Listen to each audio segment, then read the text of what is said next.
And I'd like to thank the organizing committee for inviting me to present at Mestro. It's been a real pleasure getting to know the community and learning about the advancements of radiation oncology in the region.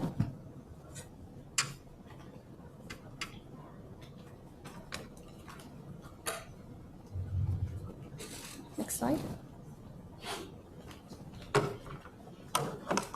So I have no official disclosures. I would like to take a minute, however, to acknowledge the current crisis in Palestine and to acknowledge the impact this may have on the current population and future generations. And I invite you to keep this in your mind as I present the topic of healthcare equity in the next few minutes. So I'll begin my talk by defining healthcare equity. I'll provide examples of inequities in global and local healthcare. My specialization is in radiotherapy, so that will be my main focus. I will also sprinkle in some diagnostic examples for our diagnostic colleagues. I will argue the case of why we should care about healthcare equity as medical physicists and provide some actionable items that we can take as medical physicists. Let's begin by defining equity. The construct of equity is a social construct. Basically, in reality, what we have is a disparity in how people can access resources and how they can be supported to take advantage of these opportunities. When we talk about equality, we talk about providing the same resources to everybody, but that might not be necessarily beneficial because what we have is a baseline of differences in how people interact with the world or how people's characteristics may be. So equity addresses that by providing the support that people need based on their characteristics or their backgrounds or many other features that we'll come to know. And if we extend that definition a little more, we can talk about justice, in which we investigate the structural and systemic barriers that have caused people to not take opportunities equally. But that's not the focus of my talk, so let's stick to equity. In health equity, basically you have disparities in how people can receive or fulfill their health equity throughout their lives, and there are many different factors that contribute to this. For example, the conditions in which they live, they work, they age, as well as the complex interrelational social structures and economic systems that shape these conditions. So there's been an interchange of the use of terminology between health equity and healthcare equity. If you look into data, you can see them sometimes being used simultaneously, but there's a clear distinction that I want to raise, is that health equity means that everyone has a fair and just opportunity to attain their highest level of health in their lives, whereas healthcare equity is the experience of accessing and interacting with the healthcare systems and its organizations. So that means that we address questions like, do patients have equitable access, do they have equitable care, and do they have equitable experiences within the health care organizations. I won't spend too much time on this slide since it's been presented in different forms yesterday in the morning session when they talked about radiotherapy in different parts of the Middle East. So they described, the speakers yesterday described how there's a disparity in the number of radiotherapy machines or radiotherapy facilities in the world. And according to the IAEA, most centers or most countries who have less radiotherapy facilities are those countries that are categorized as low to middle income countries. So this raises the question, is access to healthcare attributed to economical factors? Is it a problem that is economical in nature? Well, according to this article by Amr Musa, it is not. So in conclusion to a study that they conducted to look at the factors related to radiotherapy availability among the Arab world, they found that the economic status is indeed of paramount importance, but it's not the only factor. So I invite you to take a look at this article and read more about what they learned. Let's draw an example from the US. There's been a lot of studies related to healthcare equity coming from North America and Europe, and I hope to see more in the future within our region. But this is an example showing how today there's a 40% higher mortality rate among Black women versus white women in the US. So this is a very interesting figure because prior to the 1980s, the trends, as you can see, was almost reversed or equal. So maybe I can ask the audience here, what do you think are the primary factors relating to how the mortality rates are currently higher in Black women? Late detection. Okay, excellent. Right, anybody else? They are in Africa. Pardon? Because they are in Africa. Insurance coverage. Okay, so all of these factors are relevant. An interesting thing happened in the 1980s is two things. One is the introduction of endocrine radiotherapy, which improves breast cancer prognosis, and the other is the introduction of screening mammography. So that is where screening comes into play and early detection comes into play. And they found that Black women had less access to these resources, not because of economical factors per se. So the US, as you know, is considered a rich country, but because they are in communities where they don't have access to these resources. So you can think about how we can draw parallels to that in the Middle East. And if we take a look at an example from radiation therapy, this is a study that looked at factors related to distance, for example, of a patient's home to the radiotherapy facility, and they found that patients who live further away from radiotherapy facilities were less likely to receive breast-conserving surgery, meaning that they were less likely to receive radiotherapy as well. So the healthcare quality varies, so they were more likely to opt for mastectomies because it was more convenient to them. Now, here's another map showing the distribution of radiotherapy centers in the Middle East, and it's interesting to note that most centers are focalized in large cities. So I'll leave you with that, and you can kind of draw your own conclusions. We like to look at data, so I'll move on to prostate cancer now. It is November. And we need to generate more awareness about this. But here's an interesting study that was conducted to look at the incidence and mortality rates of prostate cancer in the Middle East compared to North America and the US. So they found that although the incidence is lower in the Middle East, the mortality rate is higher. And the reason being is that we have relatively late prostate cancer diagnosis here, access to healthcare is less, and additionally they also found that there are cultural and societal barriers that might prevent men from getting early detection or screening or reaching out to physicians if there's any concern. So why should we care about healthcare equity?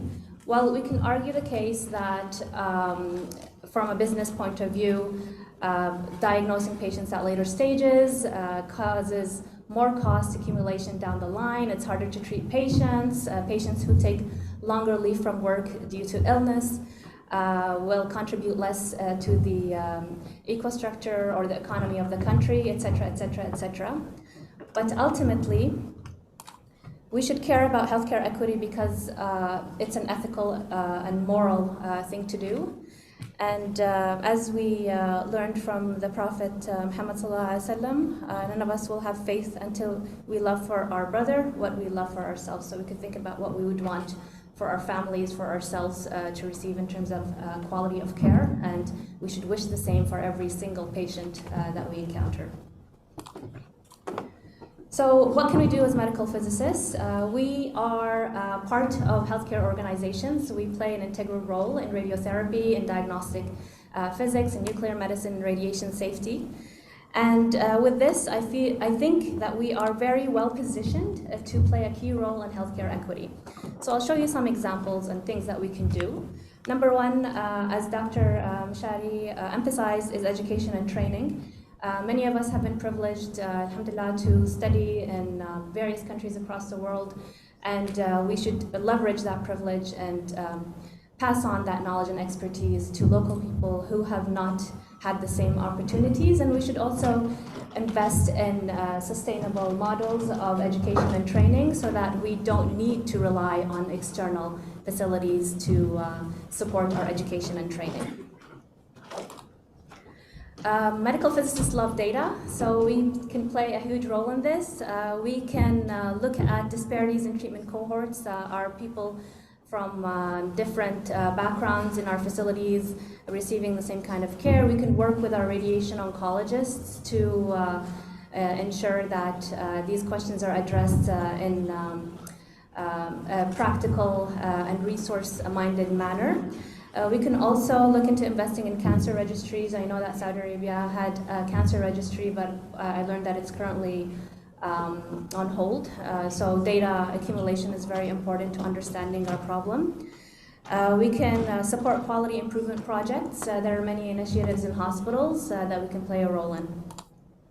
We can also get involved in early adoption of impactful treatment techniques. IMRT and VMAT have been well established as techniques. Hypofractionation, especially in breast, has been adopted greatly during the pandemic as a manner to address minimizing patient exposure in hospitals and to expedite their treatment for eligible patients. Deep inspiration breath hold for radiotherapy patients, breast cancer patients, left breast cancer patients is a well utilized technique worldwide, and it's kind of the low-hanging fruit that we can work in implementing in our centers in medical physics, and it's very effective in minimizing patient cardiac toxicity. So HDR brachytherapy has also been well demonstrated to be an effective sort of treatment for cervical cancer, and that is another role that we can play in commissioning and implementing.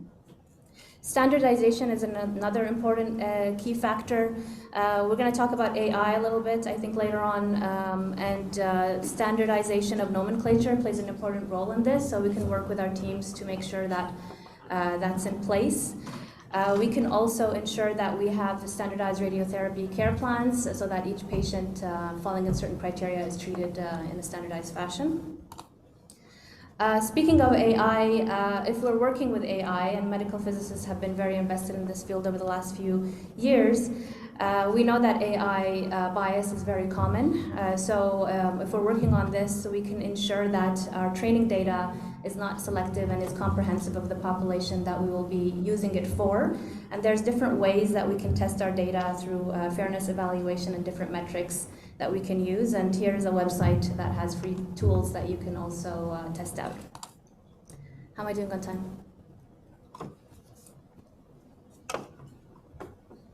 So automation is another aspect that we can work towards. Atlas-based contouring in radiotherapy, automated planning. There's an initiative by Lawrence Court's group in the States called Radiation Planning Assistant, and they provide remote solutions for planning. And there's also automation for medical physicists and diagnostic field of QA imaging phantoms and their analysis. For example, the ACR MRI phantom, there's a free tool that you can use online to analyze it. This solution has been proposed as a way to address the lack of presence of medical physicists in rural regions, in which they ask technologists to image QA phantoms, and they send those images for remote analysis by qualified medical physicists in centralized hospitals. So there's different ways that we can work in here.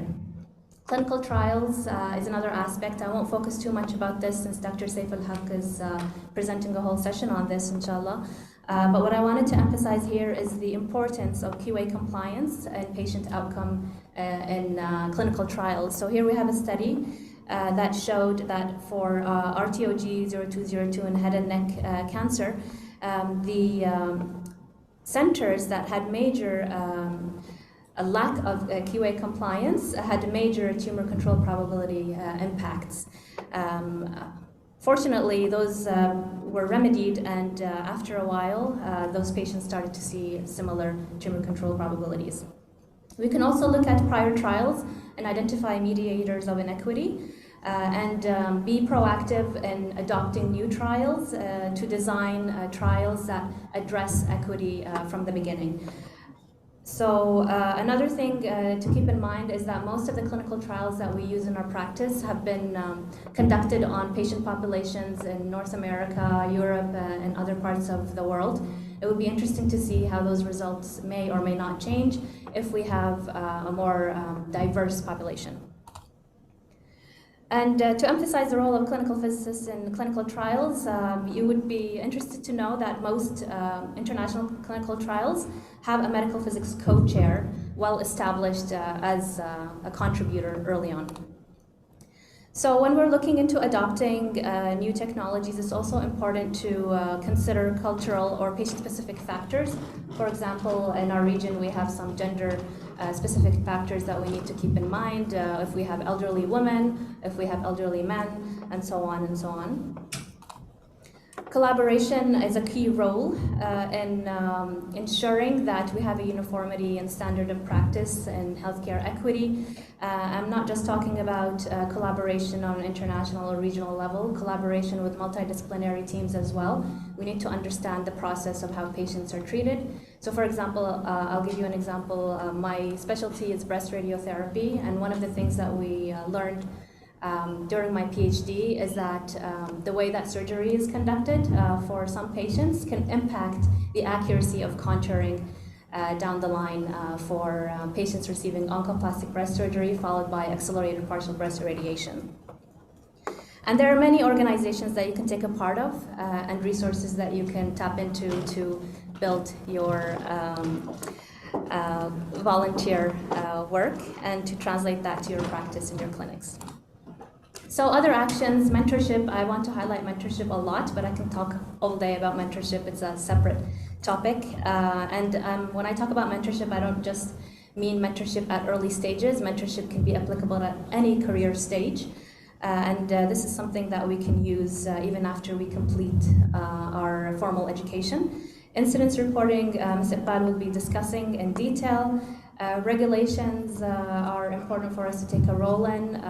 For example, right now, I don't know if you have any colleagues from the NRRC here today, but that's something under establishment. It's been something going on for the last few years. So understanding of how we operate medical physics in a clinical sense can play a huge role in how those regulations will be adopted down the line. Patient advocacy is also very important. If you see something, if you learn something that you feel could be contributing to healthcare inequity, discuss it with your team. It could really make a difference. So the take-home message is that advancement of healthcare equity is a moral responsibility. Medical physicists are well positioned in diagnostic imaging and in radiation oncology and other subspecialties to play a role in this. And I think that education, data, awareness, and collaboration are key drivers of healthcare equity. Not the only factors, but they are very important. So if you have any questions, I'm happy to take them now or in the break. And feel free to contact me offline as well if you feel that's more appropriate. Thank you for your time.